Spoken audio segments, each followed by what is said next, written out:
Hello and welcome to another Tuesday night live session here in the Holding Block with me, OC Ejiofor. Today I'm speaking to none other than Theresa Royal Brown, who is an event coordinator extraordinaire. She is a networking expert and she is the author of Not Built to Break. We talk about her journey as an events manager and how she's managed to maintain her business through this pandemic. And we also talk about the power of networking. But most importantly, we talk about her life story and just how she's managed to overcome some of the huge setbacks that she's experienced in life. Now, this session is for you if you are somebody who feels like a lot of things have come up against you. Maybe you feel your back is up against the wall. Maybe you feel that things are not going your way and you're not clear on how things could get better. Well, this session is for you because she talks in detail about the specifics of how she overcame those really difficult times and how her faith managed to pull her through. If you do enjoy this session, make sure that you share it with somebody else who you know will benefit from hearing Theresa's testimony. And don't forget to follow her on social media. Enjoy the show.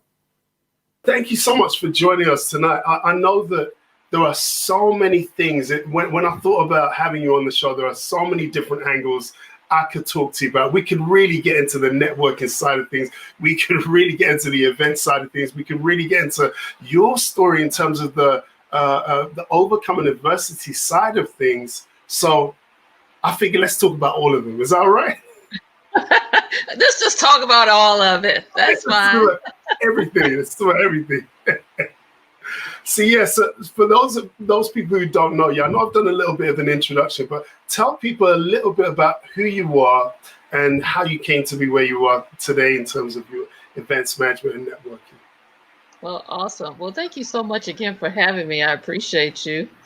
And for those who don't know me, I am Theresa Royal Brown, and I am the president of Premier Events Management and also the founder of Bold, Brave, and Beautiful, which is a movement for women in business, and the president of Entrepreneurs and Professionals Network, which is a networking organization for entrepreneurs and professionals.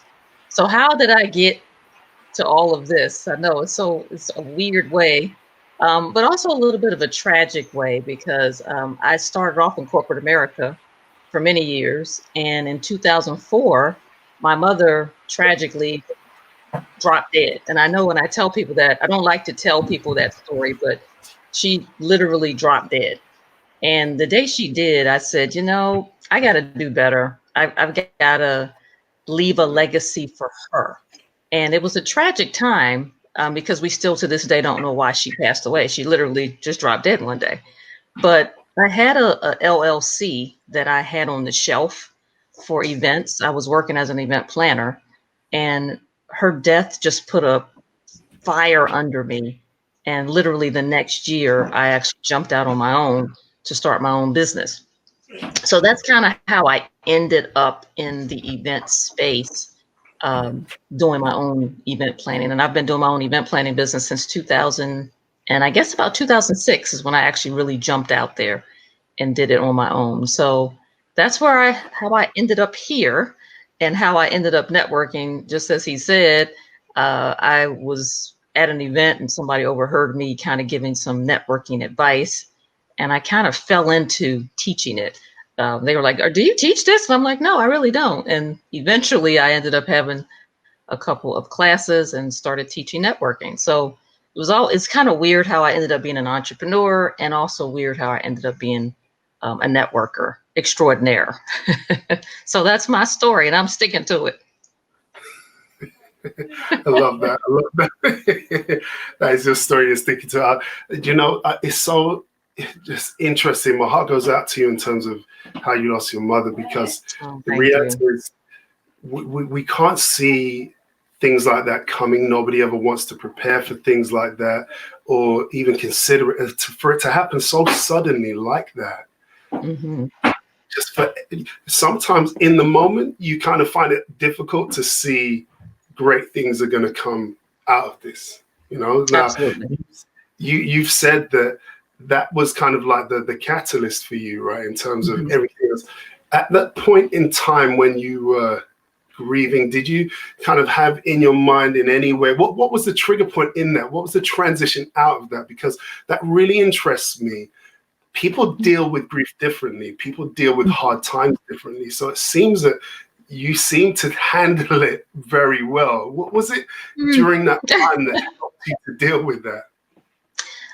It's so interesting. During that time, I actually did fall into a deep depression. My father passed not too long ago as well.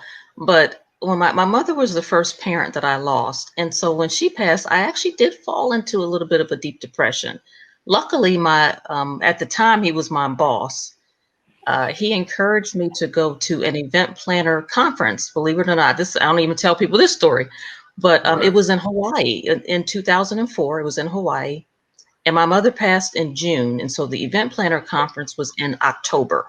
So from June to October, I was a basket case. I wouldn't smile. I wouldn't laugh. I wouldn't do anything.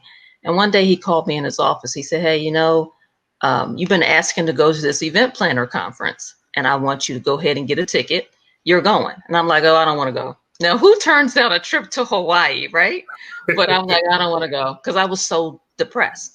But Of he course, insisted. He said, "You need to go. This will be good for you to get out of this, shell."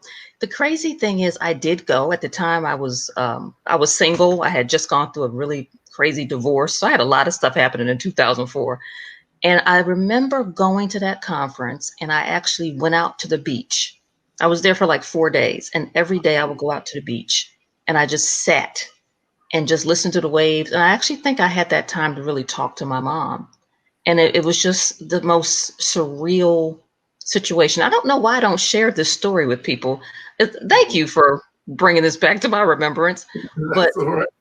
sitting on that beach and just really just being still and praying and just saying, "Hey, you know what do I need to do next?" Because I had pretty much given up. And Mm, just listening to God's voice, like, "Hey, you know what, it's time for you to get your own business off the ground. You need to get moving and shaking." And I think that experience kind of got me out of that depression. I was still right. depressed when I came back when I came back home, Mm, but I was in a better place. So I appreciate my boss at the time for making mm, me take that trip because it really did set in motion, you know, the trajectory of my life from that point on. wow. So yeah, it's so interesting that you don't remember things, and then when people ask you these, Mm. you've been asking good questions. But when people ask you these questions, it really brings back to your remembrance, like, "Hey, you know what? That's kind of how I did get out of that situation with my mom. And Mm, I actually handled it a lot better by right. actually just being around the ocean. Water is Mm, healing. That is a very mm, healing thing for people. I don't think people realize that. right. The Water is sound of the healing. waves. And, The waves, absolutely, mm, absolutely. that Hmm. really is amazing. And it so interests me because, as you said, you haven't recalled that part of your story before, but I feel like that's probably the most powerful point because there are so many people who struggle in the same way as Hmm. you had, fallen into that depression, and it's almost as if there's no way out. You can't see any kind of greatness. You can't see that you're going to do anything great with yourself, but Hmm. there are certain smaller steps, like you said, your boss just giving you that opportunity to get out, change your Hmm. scenery, Absolutely. and that led to you going to the ocean and just seeing the sea and Hmm. the wave. That's really powerful. I think, I don't know, maybe there's somebody out there listening that maybe that's what they need to hear right now, just to Hmm. change their scenery Yep. and just relax. And you kind of spoke it out as well. You said that you were talking it out as you spoke to your mom and your dad. And that's part of that healing process as well, right? Mhm. Yep, absolutely. So interesting. Mm, I shouldn't say I forgot about it because you don't really forget, but mm, I think because that was such a sad time, I try to block some certain things out. But mm, it's so interesting, that question. I never really thought about it like that, but I do mm, think that is really what kind of pulled me out of that depression when she passed. I think hers was just so interesting because it was just sudden. And so when Right. something happens to you suddenly, you just are like, Yeah. I don't know what to do here. I mean, you completely don't know what to do. And Yes, so of course. so I do think that was really the thing that kind of pushed me forward, and it just put a fire under me. I'm like, oh my God, life is short, which we always have heard that cliche statement. But Yeah. when it happens to you and you Yeah. realize, oh my God, life really is short, it Right. just changes you in a way that you can't explain. So Mm. thank you for that. I appreciate you. I That's appreciate all you right. asking me that question. That's all right. And I appreciate you sharing the answer. You know, I know that sometimes when things are kind of deep and personal like that, you know, you didn't have to share. So I appreciate it. Thank you. No Um, problem. so what happened next? What's the next step? So you had a boss, you were working at the time. Now you've got your businesses, you're doing all kinds of things, but Mhm. how did you make that transition? When did the penny drop that, okay, this is my next thing, this is what I'm going to move into next? Well, basically, after when I came back from Hawaii, and I shouldn't share this part, but I will. Believe it or not, I actually gave my letter of resignation that following April. Yeah, I'll never forget. It was April 15th, 2005. Wow. And I gave it to my boss, and he had a fit. I mean, he yelled and screamed, and he said I was not going to make it, and so he instilled so much fear in me that I Oh my rescinded my letter. And I said, okay, God. never mind, forget it. I'm not gonna leave. So that's why I know the people were kind of like doing the math, like, wait a minute, you said your mom died in 2004, but you didn't start your business in 2006. That's Right. why I did give my letter of resignation, but my boss he just put fear. He spoke so Wow. much gloom and doom over my life that Wow. I started to believe it. And so I'm like, uh-oh, maybe if I do this, this won't be a good thing. So I rescinded my letter. And for a whole year, I just kept hearing that voice. You need to start your business. You need to start your business. And then finally, this to the day, the next year, 2006, April 15th, to the day, I gave my letter again. Wow. And he said, this time, I'm not going to talk you out of this, but I just think this is a mistake. And he Right. was mad at me. He was mad. And I found out later the reason he was mad is Mm. because I was a good worker. It's hard to find good employees. I know now that I have my own business. So Yeah. when you have a person, you don't want them to leave. And Wow. so that was really, you would think it would be the opposite, that he would try to speak positiveness and, be there to Mm. support me. Nope, didn't Mm. happen. I didn't get a going away party. The last day I was there, I gave my 2 weeks notice. I worked my whole 2 weeks. My last day, people just waved at me goodbye.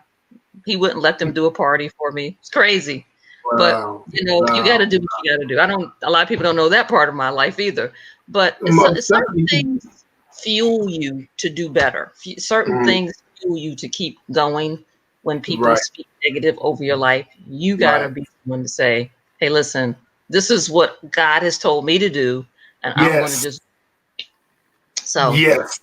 Yes, yes, yes. I'm so upset because usually I have my sound effects plugged in. I would have given you a round of applause right now. I would have given you some sound effect because that what you just said there is just so powerful. And you know, it resonates with me so much.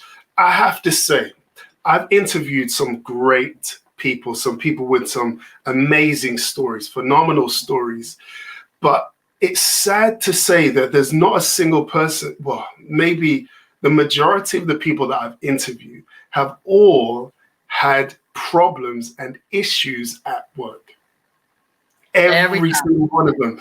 And it's really uh, I'd love to do like a survey and like get some proper statistics on this in terms of the amount of entrepreneurs out there that are successful and whether their story backtracks to some kind of mistreatment at work, because it seems that an entrepreneur will just take that. It feels horrible, it feels bad, but you will use that as fuel in your fire to move forward. And it sounds like that's exactly what you did. Just in regards to the initial response of your boss, the first response, Mhm. I think there's so much in that. There is so much in that response, because there are many ways of telling someone they're appreciated. Please don't go. Those words are very simple, and it puts you in a vulnerable situation to say that. Also, Yeah. it kind of puts the power in the hands of the employee, maybe to leverage that and ask for more money. So most bosses do not do that. They don't go to the vulnerable option.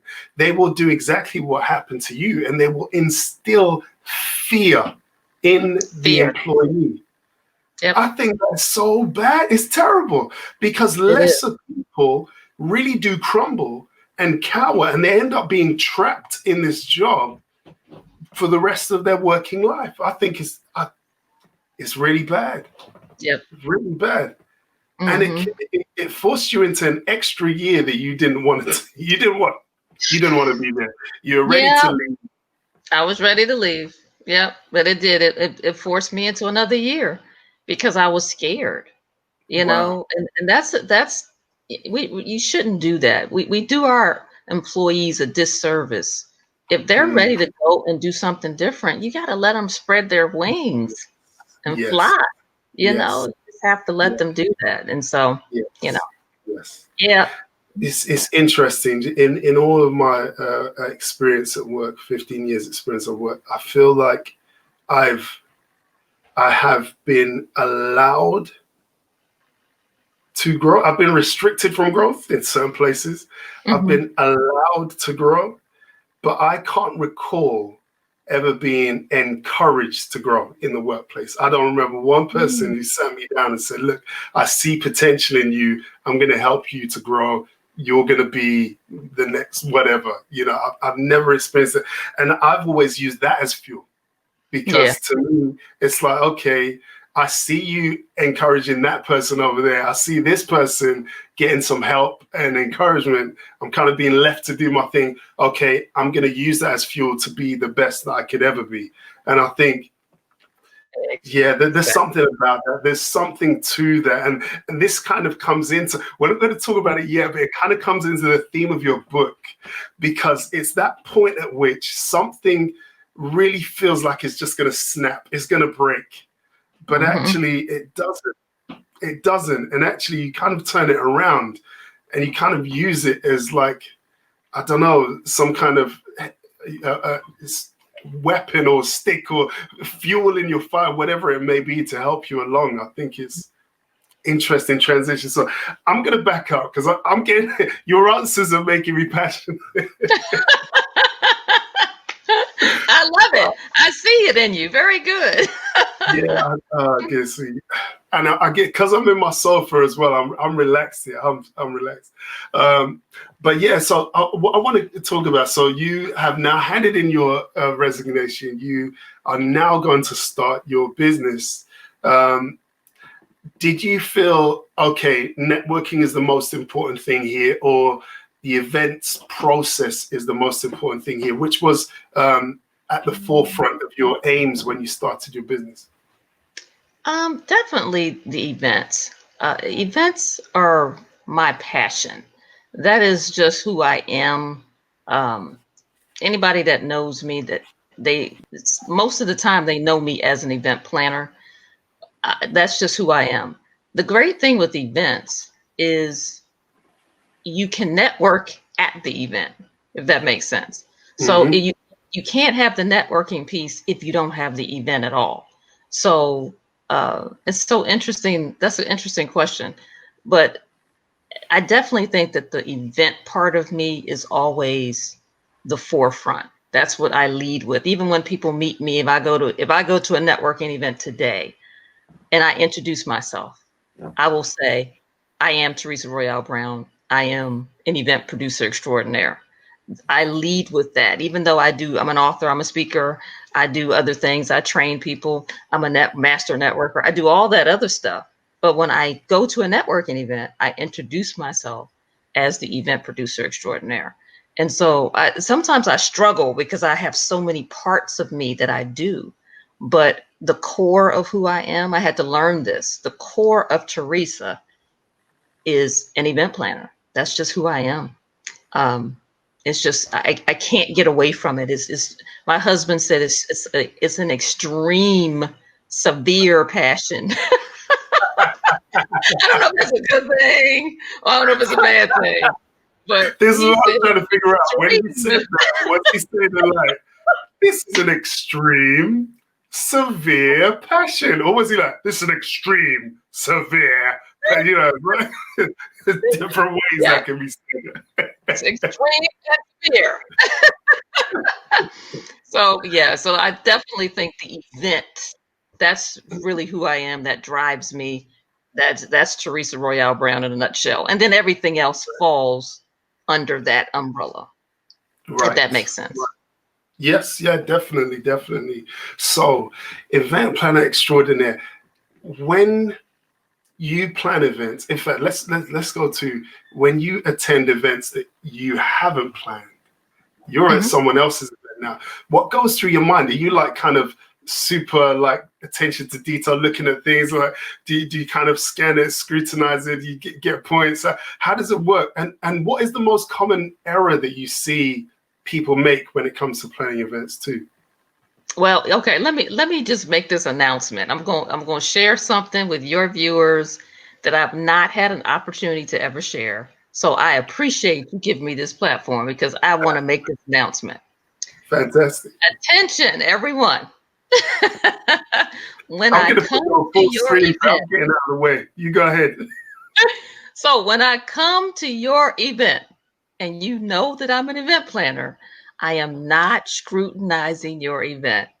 Do you know I have had people treat me kind of different from other people because they automatically assume that because I'm the event producer extraordinaire and they may have come to some of my events and have seen how I plan my stuff, everybody's different. So I go to everybody's event with an open mind. I don't scrutinize. Now, there's every now and again, I may raise an eyebrow if I see something that maybe the table was not set right or something like that, but I don't say anything. So please don't think that I'm going to come and scrutinize your event. I'm there as a regular person like everybody else.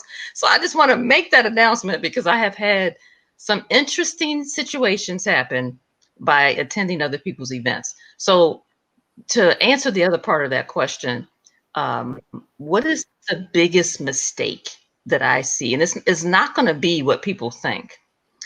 The biggest mistake I see at other people's events is nothing dealing with the aesthetics or how it looks or how it's flowing. It's how you make people feel. I'm going to say that one more again. It's how you make people feel. I have been to some crazy events, and I'm not going to shout. I'm not going to put anybody on the spot. I'm not going to ever do that. But I've been to some crazy events where I've been to an event, they didn't have any water at all. Like the whole event, there was no water. They had wine, they had beer, they had all kinds of alcohol, but they had no water. And you know you can't have an event without some water. But they made me feel a certain way, and I was able to forgive that thing. And that was a big thing because there was people there that didn't drink at all. So there was no tea, no lemonade, no water, only alcohol. So that's a big no for an event. But the event made me feel, I can't describe it, but I was able to forgive that crazy thing because Wow. people forget a lot of stuff if you make them feel a certain way. And so that's why when I have events, just like I did my event this past week or this on Saturday, I tried to make my people feel comfortable. I mean, in the midst of COVID and everybody wearing masks and, people were apprehensive about coming out to an event, but I tried to make them feel like they were at home, like they were having a good time. And by the time that event was over, nobody wasn't thinking about COVID. And, of course, we still had our masks and stuff on. We were still practicing social distancing, doing our stuff. But because of how I made them feel, they felt comfortable. And so that is the biggest mistake. I don't care what you do crazy at an event. The food could be bad. The Right. music could be terrible. Just like I said, they didn't have any water. But if you make that attendee feel a certain way, Mm. they will run around tell everybody, "Oh, that was the best event I went to in life." Even though they Wow. didn't have the water, they might not have did this right, they might not have done that right, but they made me feel a certain way. And so that's why Right. I had to make that announcement, because there's actually been a couple of events that I've been to that people made me feel like crap. And the Right. reason they made me feel like crap is because they automatically assumed that because they knew I was an event planner, that I was Yeah. going to start scrutinizing their event, and I Mm. was going to be doing this, and I was just being a regular attendee like Mm. everybody else. But they were Mm. started showing off, started Mm. acting funny towards me, making Mm. me, certain crazy things. You know what I mean, Yeah. Yeah. and Yeah. just trying to make me feel less than them, and it was unnecessary and it was uncalled for. And if they would have just made me feel like a regular person, their Mm. event might have been the best event I ever went to. So it's Right. all about how you make a person feel at your Mm. event. When you come to the registration desk, you got to have the right registration team. That registration team got to make those people feel welcome. I can't do Mm. everything. And so I have to farm it out to different people. And I got to just trust that they're going to do what they're supposed to do. And just Mm. in case they didn't, I got to make sure that I'm visible. People can see me, that they can come talk to me, and Mm. that I make them feel welcome at my event. So that's the biggest mistake. If we can correct that one thing, you'll have the Mm. best event ever, despite any problems that may arise. Did I just Wow. preach a sermon? I'm sorry. Did I preach Yeah, a sermon with that? this is good. Listen, amen. Amen. That's Hallelujah. great. Literally, I'll tell you. Listen, this the competitiveness sometimes, and as well, I always say where there is little communication, where there is a Yep. lack of information, we usually fill that information with negative presumptions. Usually. Yes. So just like you said, you go to an event, you're just there as a regular person, just trying to enjoy the event. People are assuming that you've come like the Terminator, kind of assessing everything and treated you differently. That's it's sad because people miss those opportunities. But I do understand the feeling. It's like, I guess, at Christmas time, you're cooking in your own kitchen, and a member of the family is dating someone who is a Michelin star restaurant chef, and they walk into the kitchen. Now, depending on the individual who is cooking, will depend on how the interaction goes there, because they will immediately feel pressure. But Exactly. that Exactly. doesn't equate to them treating that person badly. Like, that's on them. If anybody's going to do that, that is their responsibility to treat everybody with respect. It's fine to feel that intimidation because you are the event. Listen, if you walked into one of my events, I'd be like, whoa, whoa, Theresa Royal Brown's here. She's here. She's here. Stop it. But I would still, I think that would have the opposite effect on me. I think I would be like, I want you to have the best time. Like, if you were at one of my events, I would be like, no, she's getting VIP treatment. I need to make sure that she feels as a best. It surprises me that people would do the opposite. It really does. But I guess it's that competitive edge that people have. Yep. They feel that the only way they can be great is to put someone else down. It's a shame. Yes. Yeah. It is a shame. It is a shame. Mm. But I love that. I loved it. I love what you said, that you would make it the opposite. There's people that I look up to, and they've come to Mm. my events, and they get Mm. VIP star treatment. I pretty much do that Yeah. with all my attendees, but they get a Right. little bit extra because I look up to them. I admire them. And so it's like, oh, wow, such and such is here. Oh my God, we got to make sure everything is perfect. Everything's got to be perfect. And so I am treating them with the utmost respect. But you're right.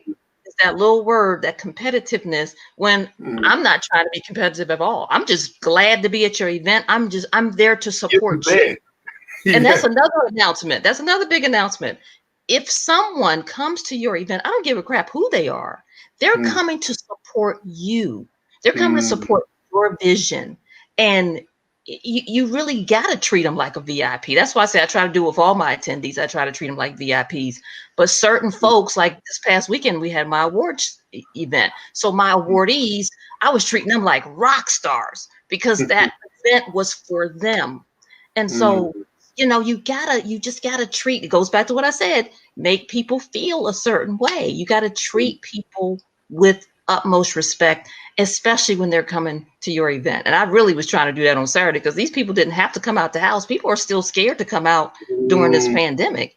And for them Yeah. to press their way to my Mm. event in the midst of a pandemic, oh my goodness. Yes, I was going to make sure that they had a good time. Yeah. Yes, absolutely. Because Yeah. they didn't have to come, and they did. Mm.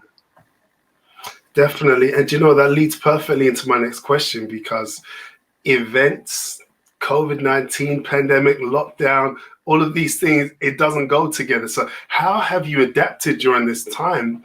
Especially over in the States, I know that things got really bad over there at one stage. I know it's not fully great now, but how did you adapt as a business owner in terms of events? Did you move everything online? And when did you make the decision to say, okay, it's all right to have a live event now? How has it affected you? Oh, wow. That is a wonderful question. And truly, I kind of did a mini testimony on Saturday and, Right. just thanking everybody for coming out. But I had 22 clients cancel on me this year. Wow. 22. So pretty much all of my clients have canceled for 2020. This year is over for me in terms of events. There's no Wow. events. Now I did my own personal event, but Mm. people that I planned for, gone. Yeah. There's no events. Mm. Well, no, I'm sorry. There's one client. She's brave. She's going to do a little small, like a little small retreat later in the Right. month. But she's the only one. Everybody else is canceled, gone. Yeah. And interestingly enough, I've actually had a couple of folks want me to do virtual. Believe it or not, I actually had to kick some business to another fellow event planner, somebody I really don't know, but I met her in a one of my event planner groups, and she's really doing a lot of virtual events. And Mm. so I couldn't focus on my event that I just had this past weekend, plus my client event that I was telling you about, that she's the only one I'm doing an event Right. for this year. So this Mm. other event kind of got sandwiched between. And so I Right. reached out to her. I said, hey, listen, I can't do this event. I know right now we're in a pandemic. I've lost pretty much all my clients, but I've got to kick this business to you. Do you Right. want to take this business? And she did. She took the business, and we're going to work out like a referral, finder's fee type situation. But it goes back to that competitiveness. We got to work together. And Mm. so this particular client came to me. I couldn't handle the business. So I kicked that business to somebody else to help her Mm. out.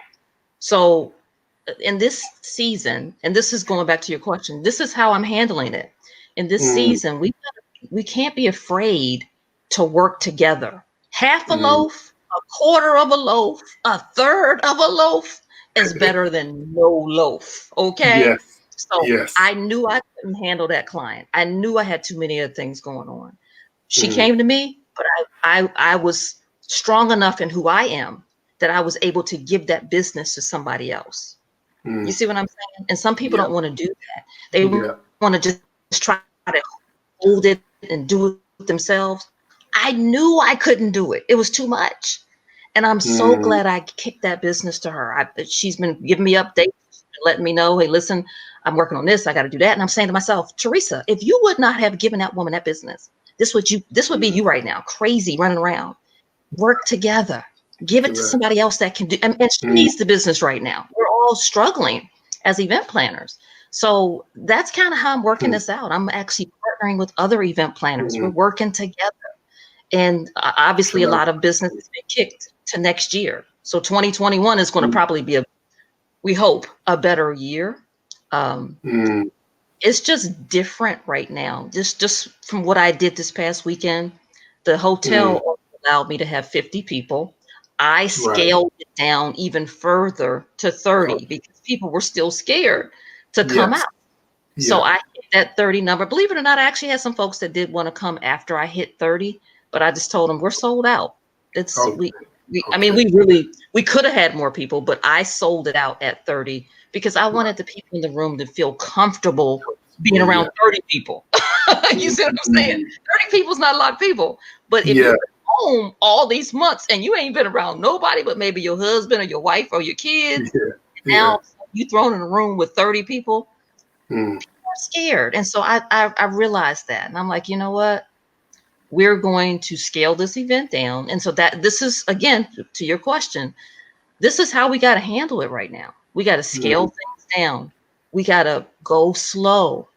We got to Mm. practice these protocols. You got to have Mm. these masks on. I mean, we did take them down to take pictures because you couldn't tell who people were with the mask on. So I just said, Right. hey, listen, Yeah. it's Yeah. okay. Pull your Yeah. mask down for a second, take that picture, and then put it back on. Yeah. So that's what we did. But it's different. We just Mm. have to go with the flow. We got to be That's right. flexible, and we just have to just practice our social distancing and put these protocols in place. Mm. It's so amazing how that I think the key of what you've said there, it's just the humility to say, right, I'm going to give this to somebody else. That is so powerful. That really is so powerful. I'll tell you why that stands out to me most, because you said so many great things just then in terms of just the number of people that you had, just your empathy for people in society to make it less, just so that people feel as comfortable as possible. You said so many great things, but that point of handing off work to someone else, I'll tell you why it sticks out to me, because, at times like this, you said you've lost 22 clients. 22. Now, most people, when they're in that type of position, they will feel, right, I'm holding on to what I've got and I'm going to try and take some from other people. Some Mm, people, that's how they see things. But you're thinking, actually, no, let's work together. Let me help. You knew what you could handle, you knew what would work out, and you're thinking, right, the best thing now is to hand this off. I'll tell you, if I had my equipment here in my studio, I would give you a round of applause right now. I'd be giving you all kinds of sound effects, because that really is amazing. That it's that kind of selfless mindset that sees the bigger picture. And I have time for people that can see the bigger picture. It does frustrate me when people only see just the here and now. What's in it for me? What can I get now? What, absolutely. take. It really does frustrate me. But people are people. That's how they are. You can't force people to be like that. But I do respect when people think about the bigger picture. And essentially what you're doing there is you're paying it forward. You're sowing a seed that in time will come back. Amen. That's building relationships. I know that in the Bible, the proverb says, cast your bread upon the water, it'll return to you many days. Those types of things are not logical. You don't Yeah, do those things expecting to get something back. right. But you do it knowing that it's the right thing to do. So that really does stick out to me. Oh, I should give you a round of applause. I'm just going to clap. You want to raise the roof? You want to raise the roof for me? Literally. Literally. Oh, thank you. I Oh, appreciate no. it. I Yeah, no, appreciate it. it's such a great answer, really great answer. And just the fact that you're thinking like that, the fact that you're working like that. Mm, I guess this kind of feeds into the next point on networking. Now, some people really struggle with networking. Building relationships, I know that it's powerful, but I want you to get on the soapbox now. I want you to take the podium. I want you to grab the microphone. I want you to tell the people out there why they should be networking and utilizing the relationships that they have, as well as building on that to get to know new people. Theresa Royal Brown, it's your time. Why should we network? Oh my gosh. See, now you are in my element. As much as I love events, I love networking just as much. You have to network. And you know what? Right now is the best time to network because, well, it's been what, 6 months now? Most of the past 6 months, we have been home. I'm going to say it again. We have been home because we couldn't go out. I mean, you know, in the States, we were locked down. I don't know if you guys were locked down for a while, but we were Yes. locked down. We couldn't go anywhere. And Mm, so I think the first few weeks, people were kind of just in shock because we didn't know how bad this virus was. But mm, this was a perfect time to network. And believe it or not, I was networking and didn't realize that's what I was doing. And so, what I mean by that is, I was reaching out to people who, I mean, of course, we reached out to our friends and family, but I started reaching out to people that I didn't even really know that well in the hotel industry. Hey, are you guys okay? Is there mm, anything I can do? What's going on? And then I noticed over the next few weeks, a lot of hotels started just reaching out. And I said, you know what they're doing? They're networking. They're building relationships. I mm, don't know if that's what they knew that they were doing, but they were mm, doing it. And I just mm, found it to be so interesting how some people were reaching out to people and some people were just not. And I don't know mm, if it's because of fear or they just didn't know. But these last 6 months, and actually, word on the street is we're going to have a second wave. I kind of feel like that's probably going to happen. mm, So we're probably going to be locked down again. So if you mm. missed it the first 6 months of 2020, you're going to have another opportunity because I really believe that we're going to be locked down again. But this Yeah. is the time that you need to network to build your net worth.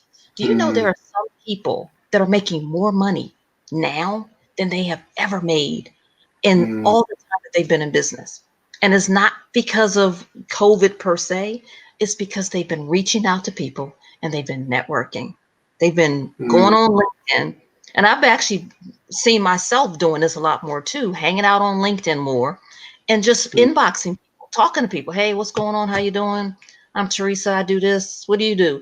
Just because we didn't really have anything to do.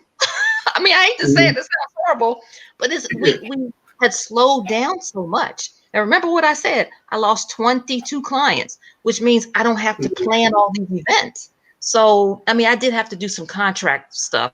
So, probably the first couple months I was crazy with changing contracts. But after that's done, the next last few months of this year, I have nothing to do. So I'm like, you know what? Let me reach out to some folks and let me just talk to people. And so literally, I genuinely was reaching out and just saying, hey, what's going on? How you doing? How you holding up? And just building relationships. I'm like, well, you know what? mm, This is a perfect time to do it. So to answer your question, you have to network. The only way you're going to make it through this pandemic, the only way you're going to make it over the next few years, because I really believe we're going to be affected by this for years, not 1 year, mm, not 2 years, not 3 years. I'm talking years. I say that mm, September 11th just happened, just passed rather. And every mm. year we think about the people we lost. I personally know people that lost lives in September Wow. 11th. I saved a life in September 11th. Wow. So there's so many different stories about stuff that I could go on and on about. But I think back on it, and Elliot Ferguson, who's a dear friend of mine, he is the president of the Washington, D.C. Convention and Visitors Bureau. And I heard him on the news a few years ago. And he said something, he stopped dead in my tracks. He said it took 10 years after September 11th for DC to get back to normal. How Wow. many years do you think it's going to take us to get back to normal after this? I know what you were saying regarding the rebuild. I think it's something we really do need to consider. And in terms of networking, some people may feel that they were going to get back to normal sooner than they thought. But I think really there's still time for people to adapt and to pivot in terms of what it is that they're trying to do going forward. If their business owners adapting that business to make sure that they're kind of safeguarding against a second lockdown, as you mentioned before. But I think, yes, it's a vital point. But one thing I want to do, though, is I want to talk about, I believe was it the 13th of July? That date is significant to you. Do you want to tell people what happened on the 13th of July and when that took place? What happened after that? Yeah, July of 2013, my husband and I were in a really severe car accident. And I actually almost didn't make it out of there. Neither he nor I almost didn't make it out of there. Wow. When I tell you God is good, God is good. We were coming down 95, and all of a sudden we just got hit. I mean, and so I think people were like, oh, everybody has car accidents. But I don't think I've ever really told people the extent of this accident. I mean, we literally were in rush hour traffic. There were cars everywhere. You know how you come down a busy highway and it's car. I mean, there were cars in front behind us in every lane. So when we got hit, how no other car hit us, to this day, my husband and I, we just don't understand it. I mean, it was rush hour traffic. There was cars everywhere. So we start spinning in the middle of 95. Cars are coming at like 70 miles an hour. We should have been hit at 6 or 7. No question about it. But it's the craziest feeling. And one day I'm going to really sit down and really, really share this testimony. But I just remember hearing like a whoosh, almost like angel's wings, like covering our car. And when I say that, I've told one other person, and she's like, that's exactly what happened. I'm like, I heard a whoosh. Wow. And I'm telling you, that car spun about maybe 7 spin. And then we hit a concrete wall. How no other car hit us, I'm telling you, it's unbelievable. Unbelievable. But we crashed into this concrete wall. The car kind of squished up, and my door was jammed. I couldn't get out, but my leg was bleeding. And so my husband pulls me out of the car because all of a sudden there was smoke. So we thought the car was going to blow. So he pulls me out of the car. And I've only told this to a couple people, but he pulled me aside, put me on the side of the road. And all of a sudden I heard this little voice. He went to go check on the driver who hit us. She was a lady. He laid me on the ground. He said, I'm come right back. And I heard this lady come and she said, I'm here. And she took my hand and she stayed with me until he came back. And so the cops came, ambulances came. And I said to Charles, I said, what happened to my hand? He's like, I don't know what happened to her. We looked around for her. She vanished. Wow. She vanished. To this day, her name was not on any of the police reports. Nobody saw her but Charles and I. I told him, I said, did you see that lady? He said, I saw the lady. Every now and again, we'll be quiet, and I'll just look at him and say, did you see that lady? And he'll know who I'm talking about. But it was the craziest thing. To this day, we don't know who that lady was, how she got there so fast, and what happened to her. She just completely vanished. But she stayed with me until Charles came back, and he turned around and looked. I looked, she was gone. Don't tell me that angels are not real. Don't tell me that God is not real. I will. Anybody who ever tries to tell me, I'm like, you're crazy. I've had my own real life experience, but truly, that was a bad time. They took me to the hospital. I found out I was pregnant. Didn't know. Had no symptoms. Nothing. Wow. And then 2 weeks after, I lost the baby. Had a terrible, terrible miscarriage, which I never shared until about 2015. I did share that at one of my Bold, Brave, and Beautiful events. I felt led to share it, and ended up healing some ladies that were there who had also had miscarriages. You just never know when you share your testimony who's going to help. But a lot of stuff happened from that car accident. A lot of stuff happened.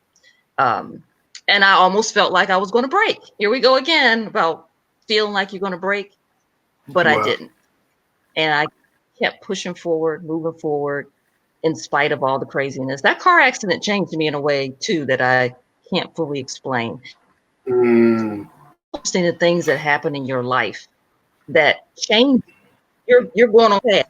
You think you know what you're doing. You think you got it all together. And God said, no, you don't. And you just changed around into a whole different path. So, but yes, that's what happened in July of 2013.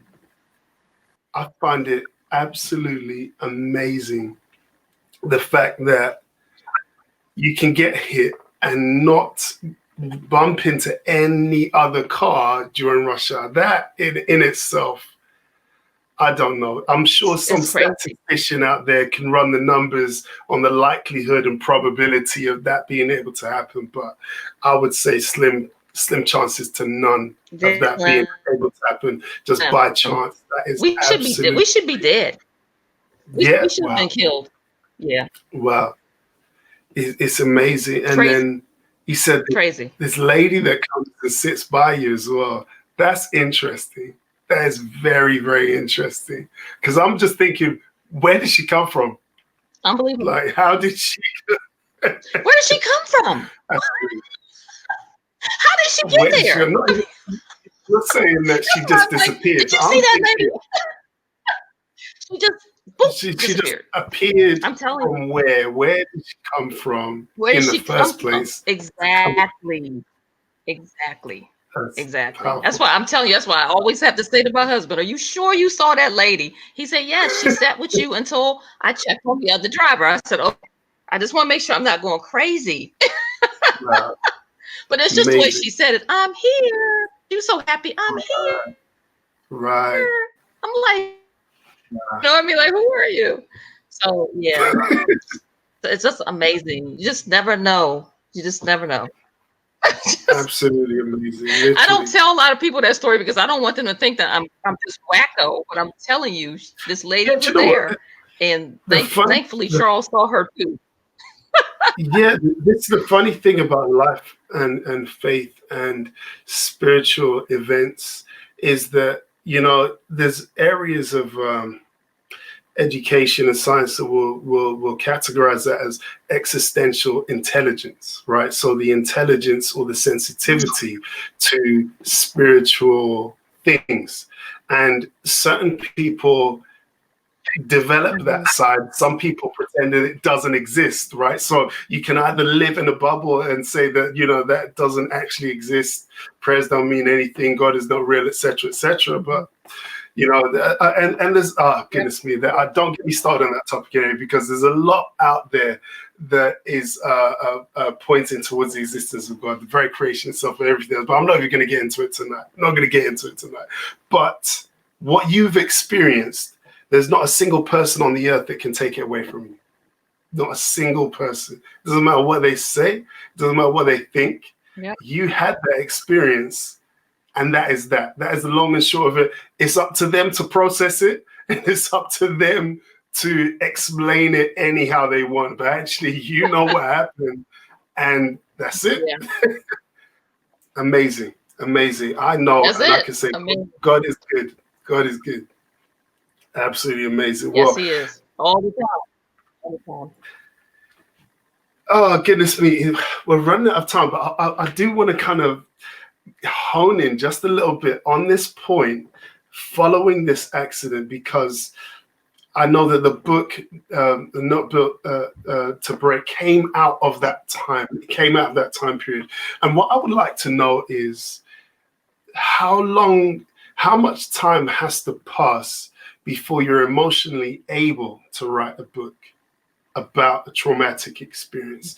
Was it something that you kind of thought quite early on, I've survived this will help someone, or is it someone else encouraged you to write down how you got through it? How did it go for you? Well, actually, my book Not Built to Break actually came out first. It was out in 2009.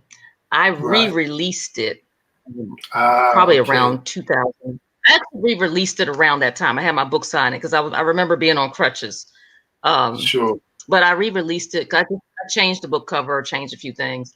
But you know what, believe it or not, I think the reason I re-released it around that time was because of the car accident, believe it or not.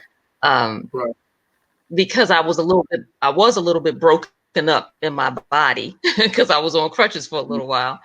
But I really felt like that title, Not Built to Break, like, no matter what life throws at you, you have to maintain an unbreakable spirit. Even if you feel like, oh my God, I can't make it, I can't go another step, you have to find that something in yourself that is going to keep you going. We all have something in our life that's going to keep us going. And you got to find out what that thing is for you. Now, I had to find out what that thing was for me. And don't get me wrong, it was some sad days. I boohooed when I lost my child. And it was such a terrible, traumatic miscarriage that I pretty much made the decision that I didn't want to have kids. And so a lot of people don't know that about me either. But Charles and I actually really did want children. But that was such a terrible, painful, mentally, emotionally, and physically going through that miscarriage that I had to we actually had a come to Jesus sit down meeting one day. And I'm like, you know what? I can't do this. I can't go back through it again. And we just made the decision, you know what? We're not going to go down that road. Even though I didn't know at the time I was pregnant, I found out when I went and got x-rays, blood tests, and all that stuff. And we were going to start trying to have a family that year, which is so crazy. But, you know, God had a different plan. He had a different path for us. And, you know, I could say some more to that, but I'm going to leave that alone because I know you wanted to talk about something else.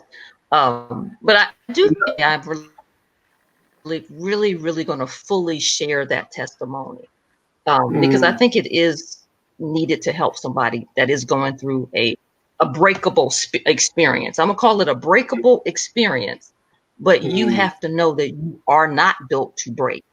You are unbreakable. You have an unbreakable spirit, and you can get through it. So depending on what time frame for you, I felt at that time to re-release that book was actually healing for me. Every time I write a book, every time I do a book, it's me healing myself. So luckily I had already written that book, but I actually updated it, cleaned it up, made some changes, changed the book cover. And doing that actually helped me heal internally from the miscarriage. It helped me heal internally from the trauma of being on crutches for a year. And actually my knee is still not fully straight. There's people don't realize I still have a knee injury.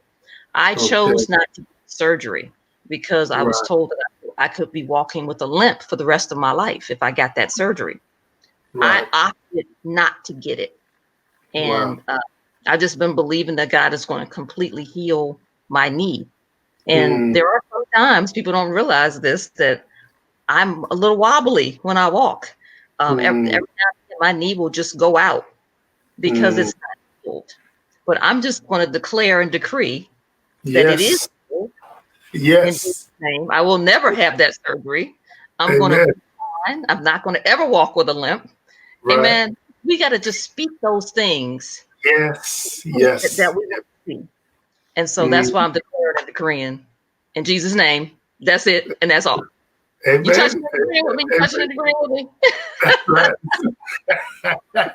Amen. No, definitely, family, I believe with you on that one. That one is a very powerful decision to make, a decision of faith, to know that you have a choice to do that surgery, and it's something that you can't ever take lightly, right? You can't just up and decide this is going to be the thing. You know that you felt, okay, this is what God wants you to do, so therefore you're doing that.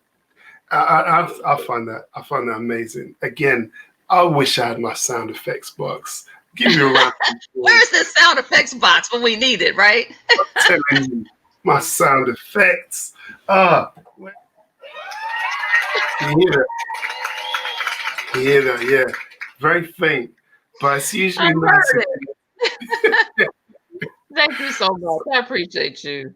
Literally, Theresa, I really appreciate you coming on the show tonight. What I would like to ask finally is, what is next for Theresa Royal Brown with your events, and what does the future hold? Do you have any more books that are coming out? What's next? Oh gosh, what's next? You know, it's a very interesting question because I'm sort of at a crossroads because we know events are kind of dead right now. A lot of virtual stuff happening. It's interesting because I've actually been in deep meditation and prayer over the last couple of weeks to figure out what's my next direction. I actually have 3 books that I've been trying to get out. And you know why I can't get them out? because of this book, Not Built to Break. Let me pull it up. Because of this little book right here, people keep asking me to talk about it. I have 3 books I've been trying to get out for the last year and a half. I can't get them out. It's like, Right. okay, come on, no, I got to get these other books out. But I do see that I'm going to probably be relaunching Not Built to Break. I know I've already been asked by 3 different people to do so. So I'm probably going to do a relaunch of that book because I think during this time it's just needed. I probably will get my other 3 books back. I would love to have an audio book version of Not Built to Break. Is that possible? Is that something we could do? Possible. That is in the works. Believe it or not, I did one before. I had a lady record it. I actually paid someone to record it for me. I let a couple of critics listen to it, and they told me, scrap it. It needs to be your voice. So now I have to redo it. But I did have it. It was out. So yes, that is in the works. So yes, that'll be all part of the relaunch, and got some other big things happening on the horizon that I can't talk about just yet. But just know that behind the scenes, I'm working diligently. Excellent. Well, we'll keep our ears to the ground, and we'll be following you on social media, guys. If you have not followed Theresa Royal Brown, search Theresa Royal Brown on social media. Look for her on LinkedIn. Look for her on social media platforms. Follow her. Send her a message. Network. Talk with her. You never know what could come of it. And follow all the things that she's doing. And get a copy of the book, because it seriously is a very, very powerful book. And I'm going to get the audio version too when that comes out, because I love my audio books, because I do it while I'm doing things around the house. But yes, Theresa Royal Brown, thank you so much for joining us again today. I'm going to give you a round of applause because you said that you can hear it. Yeah, I can hear it. Thank you for joining me tonight. I really appreciate you. Thank you. And I'd love to have you back sometime in the future as well. We can catch up and find out maybe at the release of your re-release of your book, or at the new book that comes out. It'll be great to get you back on it and talk again. And maybe we can go into a bit more detail about that testimony, because I know you still had more that you could have said there. So that'll be great to have you. But thank you so much. Thank you. Really appreciate you. Thank you. I appreciate you. Thank you so much. Thank you so much for watching or listening to the show. I hope that you've enjoyed it.